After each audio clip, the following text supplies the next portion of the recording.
जो प्राप्त है वही पर्याप्त है। एक शहर में एक सेठ रहता था। उसका नाम राधेश्याम था। राधेश्याम बड़े ही सरल स्वभाव का था। उसका एक बेटा था। वो आए दिन अपने पिता से फालतू खर्च करने के लिए पैसे मांगता और हमेशा ईश्वर से शिकायत करता कि उनको ईश्वर ने कुछ नहीं दिया है। सेठ अपने बेटे को लेकर बहुत चिंतित था, क्योंकि सुविधापूर्ण जीवन ने उसे आलसी और कामचोर बना दिया। अब वो मेहनत करना ही नहीं चाहता है। सेठ जब भी अपने बेटे को काम या मेहनत करने के लिए कहता, तो उसका बेटा उसे कहता कि पापा, हम गरीब नहीं हैं, काम गरीब लोग करते हैं और मुझे गरीबों से सख्त नफरत है। सेठ अपने बेटे को समझाता, गरीब अमीर कुछ नहीं होता और गरीब आदमी ही मेहनत करके अमीर बनता है। और जहाँ तक खुशियों की बात है, ईश्वर ने गरीब को ज्यादा खुशियां दी है, ज्यादा मजबूत बनाया है। लेकिन उसका बेटा अपने पिता की इन बातों को मानने के लिए तैयार ही नहीं था।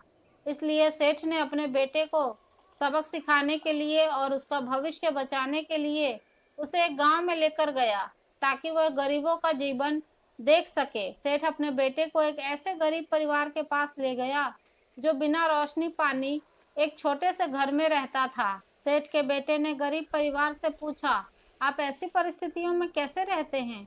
उस परिवार ने कहा, हमारे पास पैसा नहीं है, लेकिन हम अमीर हैं क्योंकि हमारे पास भगवान का आशीर्वाद है।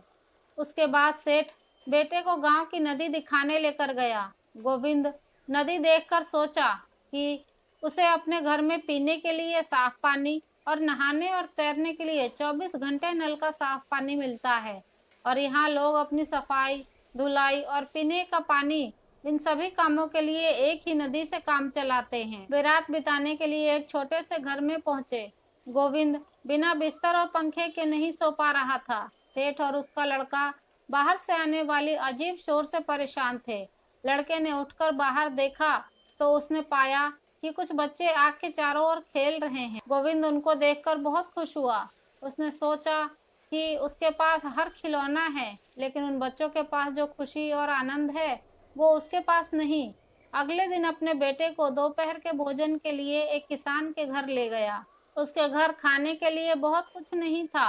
किसान ने उन्हें खाने को रोटी के साथ प्याज दिया। सेठ अपने बेटे को देख रहा था, क्योंकि उसका बेटा प्याज और रोटी को बड़े प्यार से खा रहा था। उसे प्याज और रोटी बहुत ही स्वादिष्ट लग रहे थे। राधेश्याम अपने बेटे के कान में धीरे से बोला, तुम इसे कैसे खा सकते हो?